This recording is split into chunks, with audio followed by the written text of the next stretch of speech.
Welcome back to Keen on Australia. Today we've got something a little bit different. We're going to have a chat with someone else that's moved to another part of the world, and we're going to chat a bit about what we expect when you move and things that you probably don't think about and what it's been like from the feeling of someone else that's moved. Obviously, all of our shows are for educational purposes. I highly recommend you go out and talk to specialists for what you need for yourselves when you are moving and get specialist advice. But we hope this general advice helps people in regards to moving to another country. In our case, it's moving to Australia. But today on the show, we've got one of my friends, Tim. He chose to pack up and move to America at exactly the same time we left New Zealand. So we actually followed a similar journey and path. And today I'm really fortunate to have Tim on the show. Tell everyone a bit about yourself, Tim. Yeah, g'day, Darren. So yeah, like you, I'd been sort of thinking about packing up and making a move to another part of the world around the same time. It had been building for a while for us. Australia was actually one of the places on our list for consideration with all the lovely weather and things there. But with my wife being from America, and having a lot of family over here, it seemed like a great opportunity to spend a bunch of time in America and get a feel for a new culture and give our daughter a chance to spend more time with the family she didn't really have a chance to get to know yet. So we decided to go the opposite direction to you, but have ended up, I think, experiencing a lot of the same things from the chats that we have. Yeah, and like I said, it's been quite cool the last 3 odd years chatting about what it's been like because we've been doing the same thing at the same time. And that's where I'm going to ask you, how did you actually find it? You said you've moved closer to friends and family, but we quite regularly chat. What should people sort of expect in regards to friends and family when you leave? Like, is it what you thought it was going to be, or? In some ways, it's been better than I thought, and in some ways, there's been some challenges I didn't really expect to encounter. My wife's got a very large family, but given that we met in New Zealand and, we've been together close to 20 years and all of that time was in New Zealand, um, the only real interactions I had with her family were ones that we had on brief visits every few years. So, I got on with her father and stuff like that. Didn't really know all of her sisters and cousins and all that kind of stuff. So, it was certainly a new thing for me, and the experience I think was different for me than it was for my wife. For her, it was very much a homecoming. And for me, I kind of got to experience a lot of, I guess, what she experienced when she first moved to New Zealand just before we met. Um, yeah, I think I would say the things that have been better is, finding great opportunities to integrate with the other side of the family, her side of the family. But the things that I didn't expect and have been a bit more of a challenge is the way that I guess my community and friendships that I had back home were impacted by the move. So I'm the same, and how have you found it? But I think I've been highlighted that the friends I've stayed in touch with and stayed in touch with me, we're probably far closer friends now. And I'm very surprised at the people I thought I was close with that I basically never hear from. I would agree with that. Everybody's got their friends that say, if you need to bury a body, you call me first kind of thing. And, I always had a really tight-knit group of friends that I thought were my ride or dies. And, I don't think it's anything that, they're bad people or that the friendships we had weren't great. I think sometimes we underestimate just how much relationships require that proximity and things like that. And when you move somewhere with a time difference, even if it's only a couple of hours, it's that much harder to catch someone at a time that's good for a phone call or at a time that's good to have an actually engaging chat on Facebook or something like that. And so I found that, and I think you experienced a lot of the same thing. We've talked about this a bit, but um, there were a lot of friendships for the first sort of 3 months or so kind of felt like they were still the same. But by the time I'd got to 6 months living here in the US, I sort of realized that a lot of those friendships had kind of dropped away. And you don't, I think, appreciate how much maintenance you put into the relationships and the communities that you have. And, when I say friendships, it's also other things that I think kind of provide a foundation for you in your life. I was involved in various sports clubs. I was heavily involved in at least two, and then had a couple of other sort of social groups that were based on activities I was involved in. And when you're not around those people and you can't, ring your mate and say, all right, let's go out for a quick mountain bike ride this Saturday morning before we've got to do family stuff and things like that. Um, yeah, those foundational relationships and communities that you rely on more than you think you do, they sort of start to fall away. And it can definitely make it really hard with the process of integrating into a new country where there's, different cultural values and different ways of doing things, and you kind of don't really know anybody. So it's starting over in a way you kind of didn't expect because you have to start building those communities and support networks and friend groups from scratch as well. And what have you found has been the best ways and the ways you'd recommend to people to actually do that again? When we moved here, we had families that we could stay with, and so we had a pretty good setup for moving. And I sort of assumed, well, there'll be some family around. I've still got all my friends. We'll still be great friends. We'll still stay in touch, so I can focus just on, let's get jobs sorted. Let's get buying property sorted. Let's get, my daughter sorted with school and all of those kind of things. And I guess I just assumed that I'd still have those communities and networks to lean on while I was integrating into the new country. And I think my recommendation for people that are moving, especially to another country, is they should prioritize building new communities as one of their first steps. If I was going to go back and do this again, then I think 3 or 4 months out from actually moving, I would have looked up the kinds of sporting clubs and social groups and things like that that I was interested in. And I would have found out, when they're on and who runs them and what it takes to get involved and things like that. And I would have started doing that much sooner than I did, because it would have meant that I had friendships and I actually had a community around me. So, I did end up joining one in particular that's ended up becoming really prominent in my life over here. Um, and I guess my biggest regret is that I didn't engage with them before I moved here and found a way to be a part of that group, beforehand. So I think that would be something I'd suggest people really strongly consider is that, it's not that your friends are bad people, it's that proximity and regular contact really matters and it's hard to maintain relationships. Um, so you need to start laying some groundwork to start building new ones. And I think had I done that, I would have had an easier and faster time integrating into the new country and into the new environment because I would have had people around me that I was, building relationships with. Definitely, and I were the same. I would say the bulk of our really close friends now, where we live, have come through either sport and uh, groups that we attend and events we go to and things like that, or families we've met through our children's sport and events and things with our kids. And like some of our closest friends are literally from my daughter's cheerleading. We go on holidays with them now. We hang out with them all the time. That we've only met them because we got the kids back into sport. We got the kids into doing things, and we started doing stuff ourselves. That's definitely where they come from. But it was interesting to pick up. Obviously, we're similar age, 20, 30 years of doing stuff in New Zealand, getting driver's licenses, all those sorts of things. What was it like just cutting the line and starting again? Like literally, it is going from everything you have slowly built up over a life to nothing. Like, what was it like buying a house, etc., in America? You touched on a couple of things there, and I'll try to address them all. I think one of the things that I didn't expect. So my wife has a sister who's in real estate over here. So, we immediately had access to somebody that my wife had known her whole life, obviously, and that could help us with the process of buying property and things like that.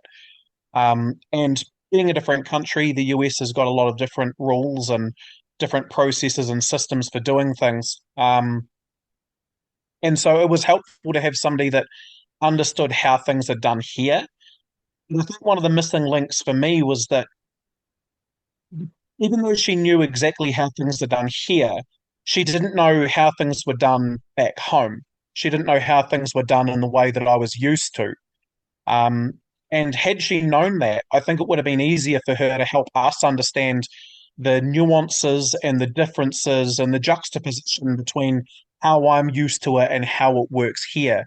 And if we'd had somebody involved in the process that could help us join those dots a little bit better, it would have taken a lot of the confusion and frustration and stress and things out of it. Buying property here is a far more convoluted and complex process than buying a house in New Zealand. Um, and yeah, just having somebody help us join the dots between all those things, I think would really have helped.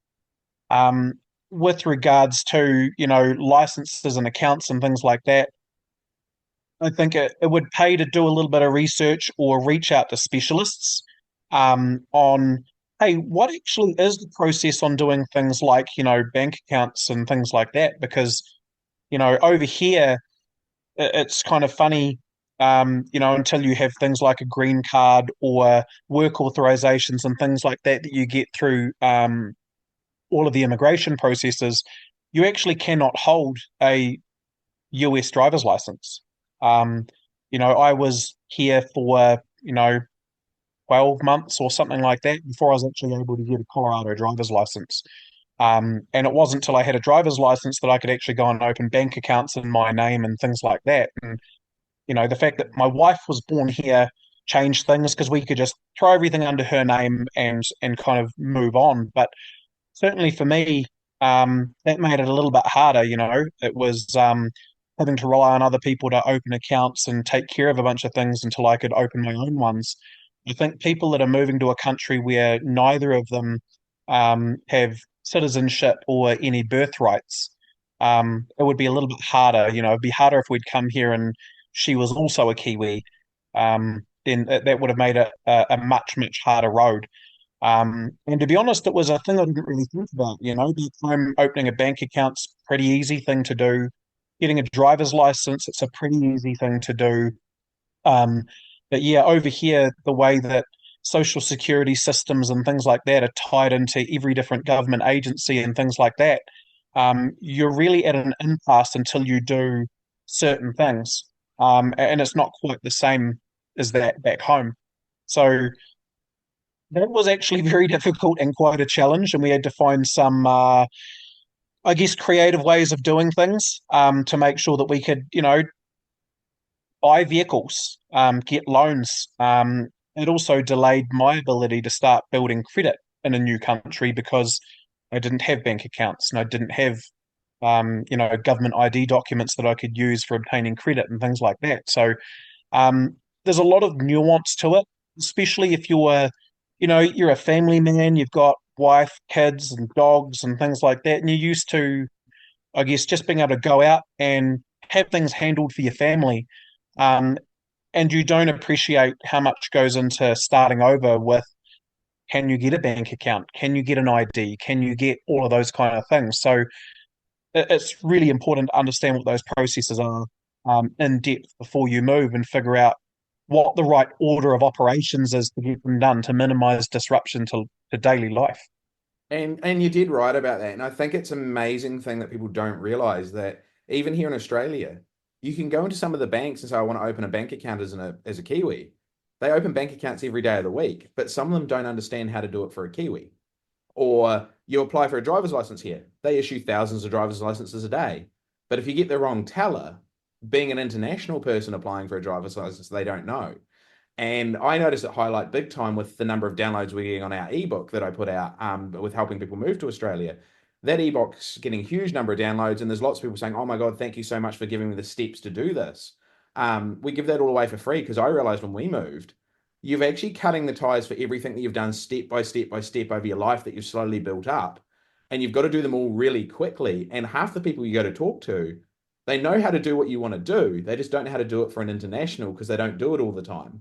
And sometimes you even have to tell them, hey, it's the form 44 I need, or yeah, actually, I need to fill that one in because it's something they're not doing every day.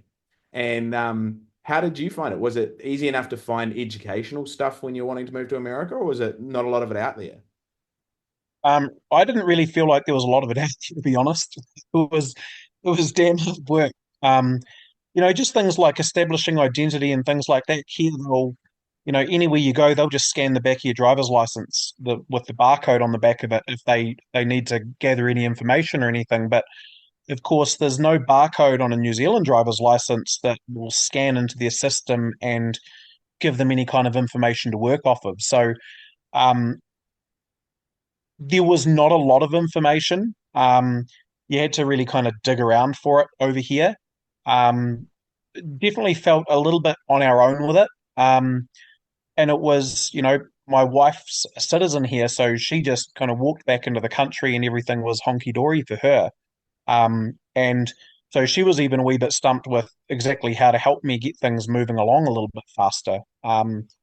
We've been together nearly 20 20 years, close to 20 years. We've been together. We've been married most of that time, have children and things like that.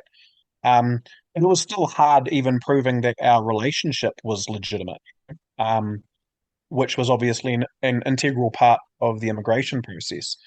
Um, so finding the right information is not as easy as you would hope it is going to be. And there can be so many different nuances to the way or the reason or the application style that you're using to move, that one tiny detail can make a fairly dramatic change to what the appropriate process is or what the right information is.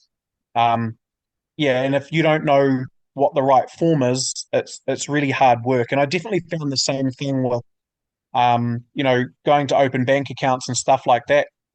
They didn't really know exactly what they needed from me. And there were a couple of times where, I had to use forums or use Google and spend hours on the internet figuring out the process and found myself having to explain to people, no, no, you need this form and take a photocopy of that and it will approve it. And it was frustrating talking people how to use their own systems to open accounts or get relatively basic everyday things done. And it's kind of a reality when you move, I think.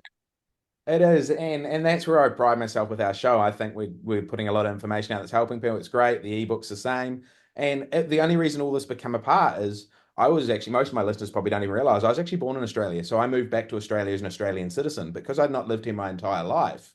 Even Australia went, uh, you don't exist. And I'm like, well, I do. Here's my birth certificate. Here's my passport. I exist. And even that, it was a bit of a process to actually, I was probably worse of a process than it was for my wife because I was an Australian citizen that didn't have any of my stuff. So the election come around. Why aren't you enrolled to vote? Well, I don't know. Well, you're in your 40s. Why have you never enrolled to vote? Because I didn't live here most of my life. Little bits and pieces. So obviously, I decided we'll start putting these shows out and try and put as much education as we can out there for people to make the transition easier. But now you've been there, you've done it. That first 12 months, how did it really go? Did you doubt yourself at times? Did you say, look, I'm done, I want to go home, or was it pretty cruisy? It wasn't that bad, or Doubt myself constantly, constantly. There were definitely some conversations with my wife about have we made a horrible mistake. Um, I definitely expressed my frustrations in ways that I probably couldn't repeat the language I was using on this show when I found roadblocks to getting things done.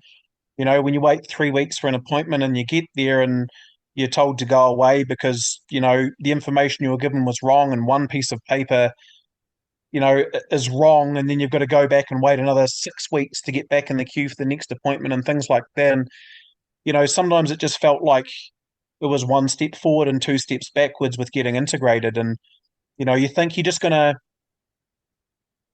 move, you're going to buy a house, you'll get a job, and then the rest of it will just kind of happen. But when you're used to just being able to go about life because you're living in the country you were born in and you have all of those rights and things, you just don't appreciate how many things hinge on stuff that you don't consciously realize are kind of required to get other things done. So it was very difficult. There was a lot of doubt. We had a lot of conversations, and my wife was really supportive, and she said, "If you really feel like this is the wrong decision, say the word. We'll move back tomorrow. If that's how you feel." Um, we stuck it out, um, and we're certainly in a much better place now, and a much more comfortable place now. But honestly, the first 12 months was hell. And I think a lot of that probably goes back to kind of the first topic we were talking about friendships and communities. Is back home, if I had a pretty awful day at work or something bad was going on in life, come around to your place and we'd ride some dirt bikes, or I'd go around to my other mate's place and we'd have a beer and watch racing on TV and things like that. But, in that first 3 months when I was so busy and so excited, um, I didn't realize, I guess, that those relationships were falling away. And then by the time we were kind of 6 months in and things got really, really hard, it coincided with the time that I realized that that support network that I just assumed would be there actually wasn't. And that really exacerbated the difficulties we experienced in that first 12 months. Um, so I would say it's really difficult. I would say that it does actually get easier, even though it feels some days like it's never gonna. Um, but I'd probably advise people that if you're committed enough to want to move to another country, just plan for the first 12 months to be really difficult. And I think you're right. And a lot of people watch all my content, they watch my videos, they listen to these, and they think, Darren's got it sorted, it was easy. Not a lot of people know unless they look back through my really old videos. When we first moved, we'd sold up quite a bit of stuff, we got ready to go. I'd heard it was hard to get a rental in Australia. So I jumped on the plane, came over here for 10 days and thought, right, I'll just sort a rental out. I've been in real estate my entire life, been a landlord my entire life. Surely it can't be that hard to get a rental. But I hadn't done my research properly. I didn't know what I was doing. I was about 6 days in and I hadn't even got a viewing of a single property. I must have applied for like 80. And I was sitting in the apartment on my own, wife and kids back in New Zealand, me going, I've just sold everything. We're coming here. I've spent my entire life around real estate, etc., and I can't even get a viewing of a rental home. I was just about in tears. As a 40-year-old man, I was just about sitting here in tears thinking, what on earth have I done to my family? Then I finally got a breakthrough, got a rental. Now that I help people get rentals all the time, I just realized at the time was I didn't have enough education to actually understand the process here. And they were throwing my applications in the bin basically because I wasn't doing it properly. Um, and like it was that simple that if it just had a little bit more education, I could have done it what I did quite easily. Or if I'd got someone else to help me do it, it would have probably been cheaper than me coming over and in a more simple process. But that's why I started doing what I was doing because I realized what it was like. Even when you thought you knew what you were doing, if you don't have all that education, it can be quite hard. And it is just a simple step of filling it in. But now we're both 3 years on. We're both moved on in that. How are you finding it now compared to the moving process? Overall, now, I think it's the best thing we've ever done. Our quality of life is greatly improved. Our daughter is just absolutely reveling in a new culture and school. Having all of this family around her all of a sudden has just been really transformational for her. She's really grown and leaned into culture and opportunities and things like that. Um, I think if somebody asked me if you could wind the clock back 5 years, would you do it again? Would you go through the same process and make all the same decisions? I'd say yes, but I'd want to be able to have a crystal ball to see how it felt 3 years on, so I could look at that during the first 12 months. Yeah. Um, Overall, I think it's been the best decision we've made. It just took a little longer to realize all of the realities that we were hoping for and planning on than what we hoped it would in the first place. So, um, yeah, with the benefit of time, and we've got all of the you know paperwork sorted, all the processes done, and all those kind of things. Yeah, we're really enjoying being here, and it's definitely been a really good decision for our family. That's awesome. And hey, thanks for taking some time to come out on the show tonight. I know it's quite late at night for you and it's quite early for me here to make this show work. But it was awesome to bring someone on the show that went through the same thing at the same time as me. And obviously we've had some good chats over the time about it, how if we could go back, the biggest thing would change is the ability to find that education. And it's not all out there, but now that we know what we didn't know, it's a bit easier to start looking for that sort of stuff. So I really appreciate it for you taking the time out, come out my show and tell people what it was like for you. Yeah, like I say, I can't thank you any more for being there and doing it. Yeah. Yeah, you don't know what you don't know. And that's why it's so important to try and find the right people. Um, I don't think you can understate that. You got to find the right people that can get the answers and tell you, hey, have you done this? And then you realize, well, no, I haven't, because there's a bunch of stuff I don't know. At that point, I think people will be very, very pleased with themselves for reaching out and getting the help that they need to make this stuff happen. Awesome. Oh, cheers for that again. And hey, thanks to everyone for listening to another episode of Keen on Australia. We try to bring you more of this content that can help you move countries, specifically come here to Australia. Coming up, we're going to be talking to another mortgage broker about some more banking stuff. We've got a person in logistics that's going to talk to us about moving cars, furniture, those sorts of things. We've got a lawyer coming on in the future with wanting to talk about wills, estates, and understanding those sorts of things in a different country. So keep following us on Facebook. Choose your preferred audiobook platform to listen to us. Obviously, we're dominant on Spotify. And any questions you have, please reach out to us. We'd love to get people on the show and answer them. If you listen to the show and you have made the move, we always love listening to other people tell us about their journey that have moved here as well. So we're always looking for guests for the show. Otherwise, we'll hear you all back next time on Keen on Australia.